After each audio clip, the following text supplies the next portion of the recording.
Now we're going to get down to the nitty-gritty of what Indians are all about. I still say we Indian people are believers in the truth. This is the way of life that was given to your people. You're born an Indian, you're going to die an Indian. Indianness is a good life. You're facing an Indian this afternoon. Good afternoon out there, everyone, and welcome to your number one source for Native American television news, Native News Today. I'm your host, Jason Salzman. As you can see, I'm all alone in studio today. Our co-host, Neely Soodle, has moved on to different opportunities. We want to wish her well with all of those opportunities, and we would like to thank her for the contributions she made to our program in her short tenure here. But as they say in this business, the show must go on. So we've been hard at work all week getting stories together, getting all of our editing knocked out so we can bring you fresh content. We're the only show, the only tribe doing it weekly, statewide, right here into your television sets. So we take great pride in that. We've got a lot of material, so we're going to have a fantastic show. We're going to take our first break, come right back after this with Native News Today.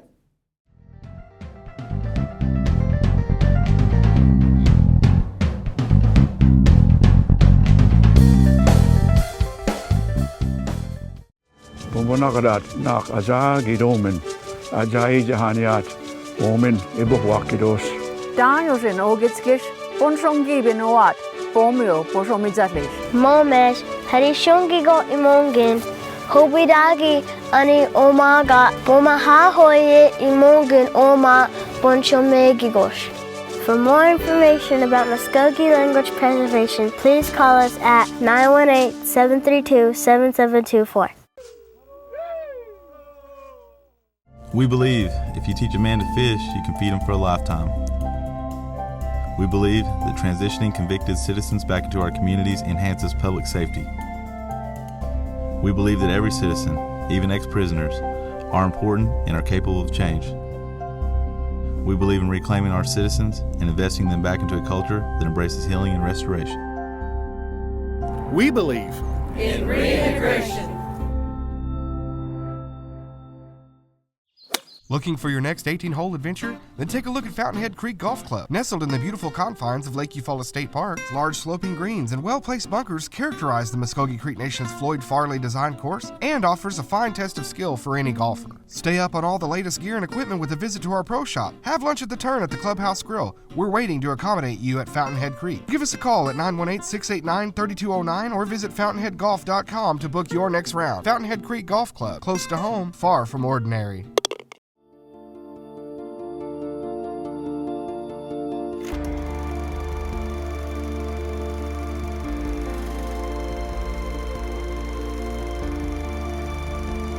If you can just imagine that if you've been told you can't do something, you can't do this, you're not capable, you're not qualified, you're the wrong color, and all of a sudden something happens that says that's not true. I can, and I will.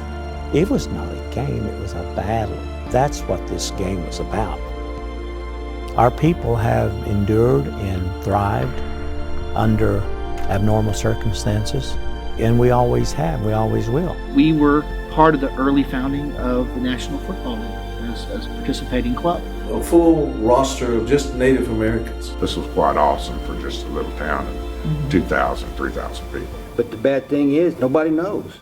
The Hominy Indians put together a football team that could compete at the national level. This is John Levi, and this is our dad, George. 1924 was when John made All-American. His athletic abilities were excellent. He was an equivalent to Jim Thorpe.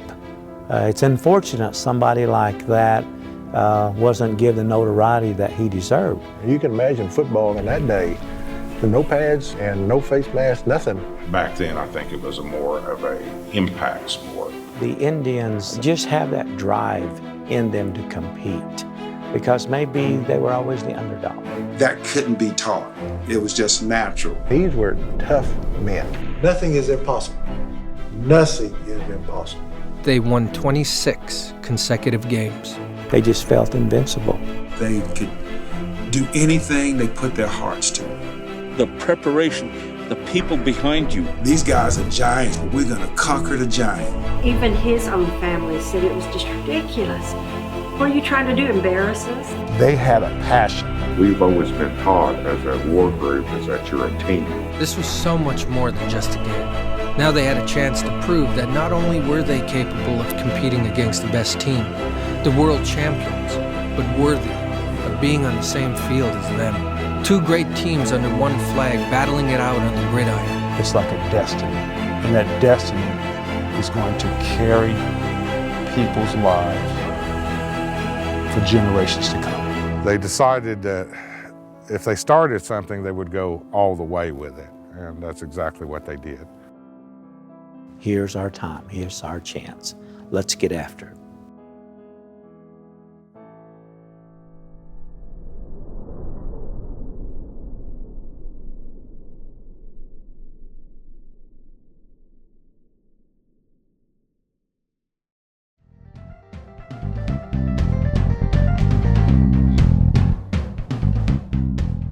And welcome back to the program. I'm Jason Salzman, your host, and want to get started with our stories for this week. The very first one takes us right up the road to Broken Arrow, Oklahoma, as we pay homage to one of our greatest Muskogee Creek citizens that has served in the armed forces. You know, when you talk about Creek veterans, you definitely have many, many stories, lots of heroes out there to choose from. Stanley Roberts, Richard Marshall, of course, Philip Kuhn. These are just some of the names that come to mind, and I know all of our veterans are important, but these are the names that come to mind. But only one has ever won the Medal of Honor, a very prestigious honor, one of the greatest you can receive in the military, and that's Earnest Childers. And we were at the middle school that's named after him in Broken Arrow, as they had a reception, a big ceremony honoring the rededication of a new building and a new memorial to Mr. Childers.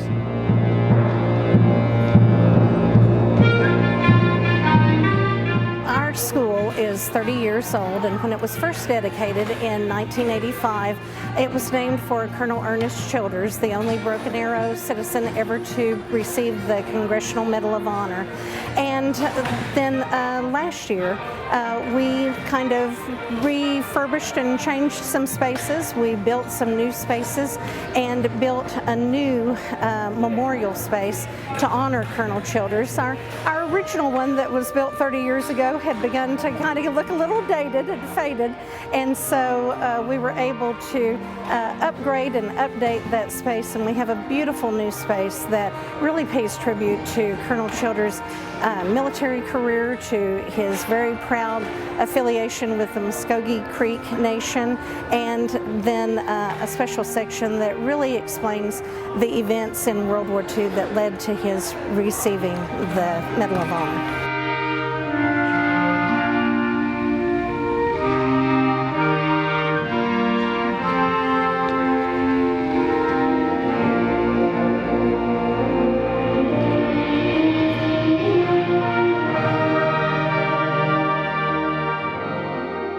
When I think of Earnest Childers, I think of someone that learned how to walk in two worlds with one spirit. One world asked him to maintain and continue to carry on the traditions and cultures that's been handed down through the generations by the Muskogee people. Another world asked him to assimilate in what the major society had to offer. It is said by our elders, we refer to them as our old ones, but we say that with respect, that their vision was that one day that we could all share in the abilities to work together, to go to school together, and to be as one. And I truly believe that Earnest Childers knew that in his heart. And our elders used to say what we do as a race of people, regardless of what race we may come from, that if we do it from the heart, it always seems to work out I was so blessed that in the early days of being principal here, when Colonel Childers' health still allowed him to come to the school, he took great pride in coming out and speaking to student groups, in signing every student's yearbook at the end of the year. And now that he has passed and is no longer with us, we want to try to keep that spirit alive. You know, every year he used to send every one of our students a pen to start the school year with. He wanted to buy their first pen that they were going to use on assignments. And, you know, his enthusiasm about schooling, about education, about how education could make a difference in letting young men and women achieve their dreams, we want to keep that, that spirit that he had alive in our students. And we want to continue to teach his story to them and let them be inspired by that. I pledge to embrace and educate offenders in an effort to stop their abuse. I pledge to all women to love them, protect them, and teach them that violence does not belong in our communities and is not our tradition. I pledge to take full responsibility for myself and the women and children of the Muskogee Nation. I pledge to work courageously and audibly to fulfill this pledge for the rest of my life.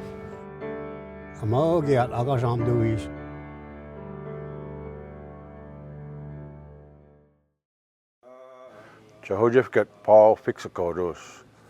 Ikanagat Tekobachi, Mikusapkajokorman, Amikusapkajokodos.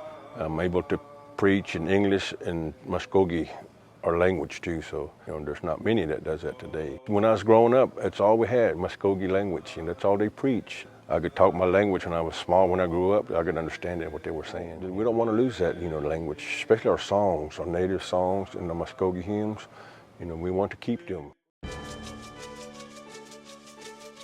Pumakasam gadat, ibufanga, nage, adigat, punhayadit, omega, ajayididet omis. Diosnok, that's true. Throughout the generations, our elders have taught us to preserve, share, and more importantly, protect the abundant natural resources we have here in Oklahoma. We are the original environmentalists and protector of these resources. The Muskogee Creek Nation believes tribal and state governments must work together to ensure future generations will have clean air and clean water as the ultimate legacy. What is good for Oklahoma tribal nations is good for all Oklahomans. Remember, tribes are truly the original Oklahomans.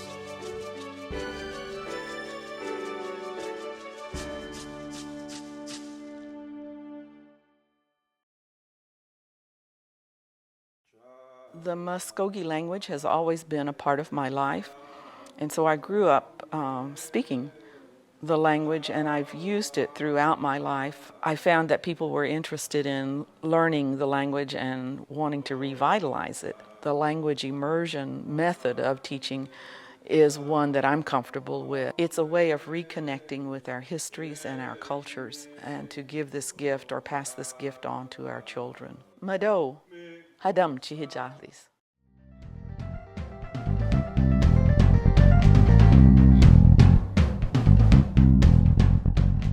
And welcome back to the program. I'm your host, Jason Salzman, moving right along. But first, I want to thank everyone involved with the Earnest Childers Day there at Earnest Childers Middle School in Broken Arrow. From the principal, Miss Elizabeth Burns, all the great people that welcomed us in with open arms. And it was so good to see Ernest's daughter, Elaine Childers, again. You know, she's quite a storyteller, just like her dad. But it was great to see all those people, and we were so glad to be able to bring that to you. What a wonderful job they did, and what a wonderful job that they continue to do to memorialize this great Creek veteran. Well, moving right along, you know, it was spring break this week, so we wanted to get out and see what the kids were up to, and they were at Spring Celebration in Beggs. It's something that the Muskogee Creek Nation Department of Health, the Youth Coalition, and the Language Program, they all get together as sort of a collaboration to put on this great event. We were so happy to be there in Beggs to be able to cover it. It's actually a big collaboration of some of the youth services with the Muskogee Creek Nation. Of course, yes, the Department of Health is involved. Miss Natalie Barnett has helped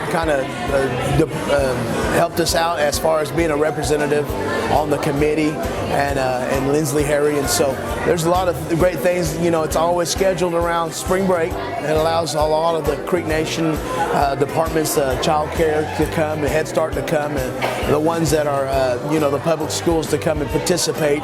You know, we have vendors out here, some Jupiter Jump, we have stickball, stomp dance demonstrations going on, and also we have, of course, a lot of vendors, information booths that are here to help promote their what the tribe has to offer. And so, you know, it's something that's done yearly now. It started, I'm going to say 10 years ago, maybe 15 years ago. So a lot of great things going on today here at the Beggs Dome. I believe that our youth, you know, no matter what, they're our greatest natural resource. You know, what better thing to do is to invest in our young people, especially when it comes to culture, education, you know, even about the tribe itself, you know, that we want to get them so involved, and this is the best way to go out and do an outreach to let them know what we're about, let them know, invest in them and what they can do and what they can do to bring to the tribe in the future, you know. So that's I understand that's one thing with our language program, cultural services, youth coalition. So I mean, they're doing a great job here bringing all this together, and I appreciate what they do. Miss Giles, I believe, kind of is a part of that as well, Miss Sherry Giles. So I believe, man, that we're doing great things with the Muskogee Creek Nation by leaps and bounds. Well, the Tribal Child Youth Coalition brings together a lot of different departments within the Muskogee Creek Nation and in our communities, and it's all about really working together and getting families to do good, positive things together, interacting, giving them options and ideas, and then also just connecting them with resources that we have out there. We have traditional food vendors that are here this year, so families get a free lunch, but they also get to choose what they'd like to eat, so that's a new addition. Some healthy options and some not so healthy options, but it's all about fun, dancing. We'll have some singing here in a little while, and then there's all kinds of inflatable activities, and then traditional archery is here this year too, and that's brand new. I saw it just a second ago, and it's crowded down there, so people are really enjoying some of those traditional activities that we have. It is so fun. There's so many activities to do. I was doing archery earlier. I was sucking it up, but it was fun. I mean, they gave me some support. I like being around my people around my age, because it's like it's not I'm the only one. There's other people. And it's kind of fun to be around your culture and know about things that you didn't know about. Because everybody's free. Like all the kids are able to come here without the school interrupting their time being here. Yeah, I mean, and it's something to do instead of sit at home and be fat, just lay on the couch. Okay, moving right along, our last feature of the week comes in all the way from Minnesota. Now, Stacy Thunder, she's an actress, an Nike N7 board member, producer, show host. I mean, she does a little bit of everything. And Stacy got in contact with us here. She loves what we do at Native News Today and said, hey, I've got some things that I'm working on, a new web series called Indigenous. I've got my first episode. I'd like you guys to take a look at it, and if you want to share it, go ahead. And I thought, wow, that sounds really great. Took a look at it. It looks awesome, and we wanted to share it with our viewers. So Stacy was kind enough to send this footage in from episode 1 of her series, as I said, Indigenous, and you can go on YouTube and check this out, just Stacy Thunder Indigenous. It'll take you to her page. But this episode was back from November, where she went to the protest of the Washington Redskins football team name. That's a it's a big topic, a big point of interest in Indian country, so we definitely wanted to show this to you guys. We want to thank Stacy once again for sending in this footage from Minnesota.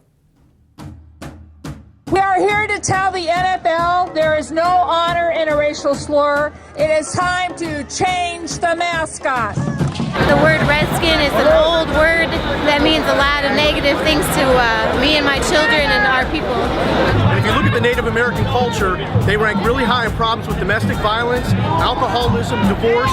They have bigger problems on their plate than the name of the football team.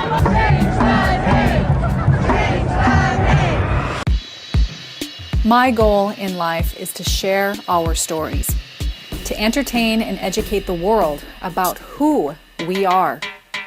I am a father. A mother. I am Indigenous. I am insanely dedicated. I am Indigenous. I'm indestructible. I am international. And I'm Indigenous. I am Indigenous. I am Indigenous. Indigenous. Indigenous. Indigenous. Yeah.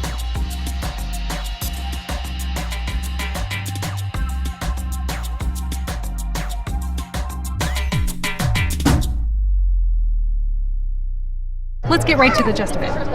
Why is it offensive? It's a dictionary-defined racial slur. There's no way you can honor people by using a slur against them. It's a dictionary-defined slur, and it meant proof of Indian kill. It was a bounty. So they would use it in advertising. They would say a fresh red skin, and that means scalps. So they'd say that there was a dead Native American, they would take the scalp and they would sell it, and they would say, I have a fresh red skin kill. We've been dehumanized. And this is an attempt for people to recognize the indigenous people of today. The indigenous peoples survived westward expansion.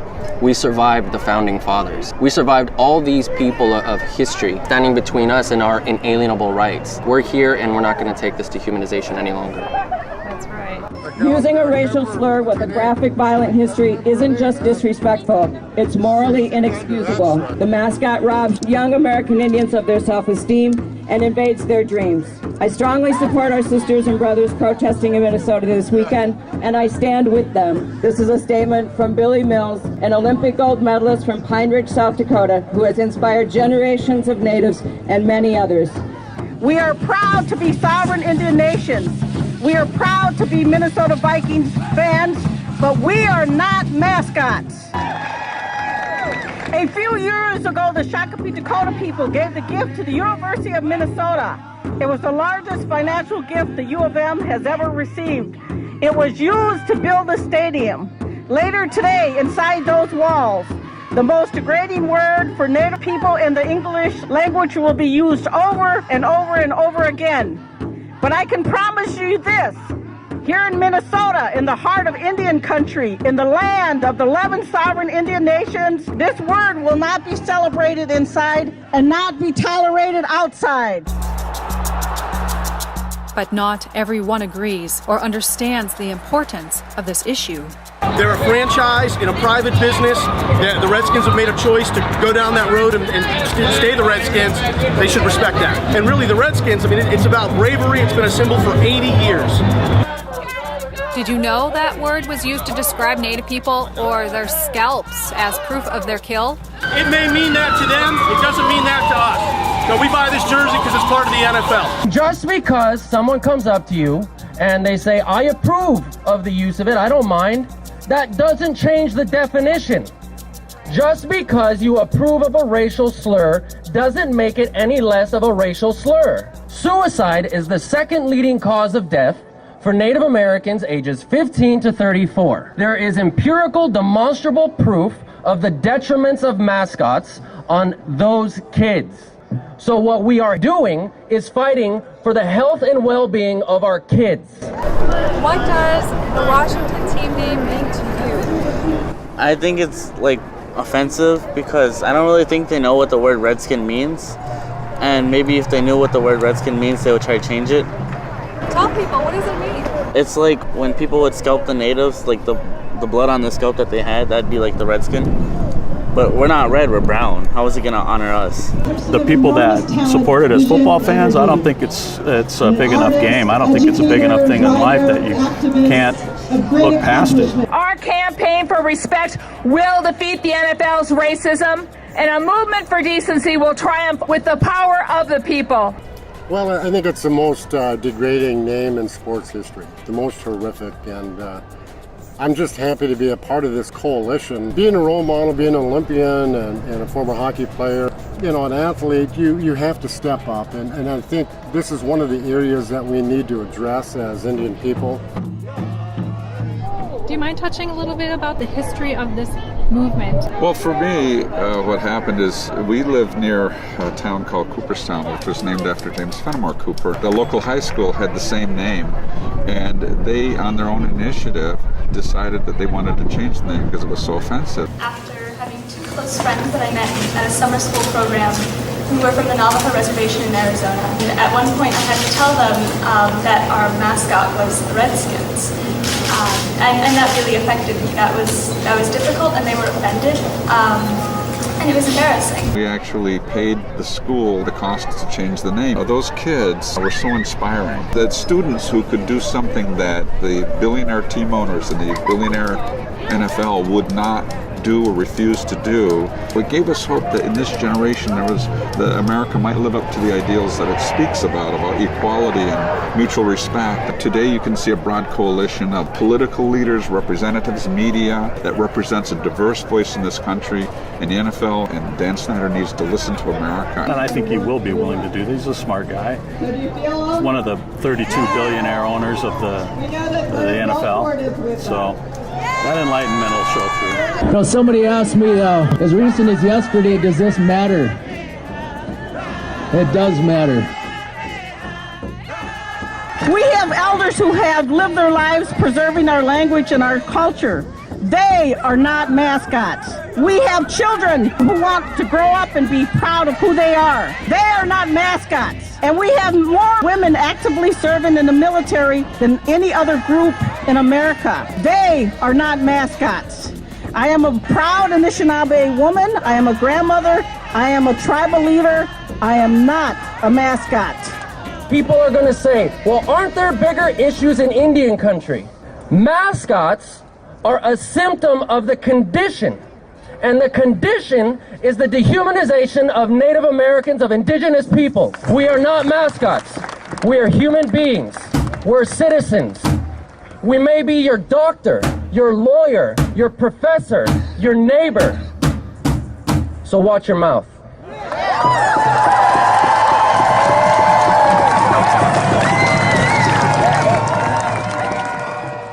Next, on Indigenous with Stacey Thunder. And they're off. Billy Mills of the United States is in there, a man no one expects to win this particular event. Billy Mills, pouring on the steam. Billy Mills is really putting it on.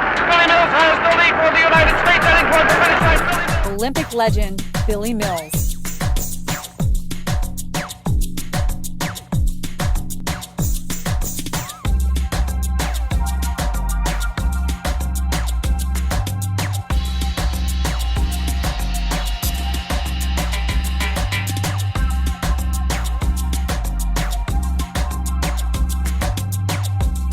And that will wrap up another episode of Native News Today. We want to thank you for being with us this week as we traveled to Beggs, Broken Arrow, and even got stories in from as far away as Minnesota. It's been quite a week here on the show, but it'll be quite a week next week. We've got lots of big things to talk about, especially the PBR, Professional Bull Riders, coming back to Creek Country, brought to you by the Muskogee Creek Nation. It's the Muskogee Creek Nation PBR out at the Tulsa RV Ranch, going on March 27th, 28th. That's next weekend.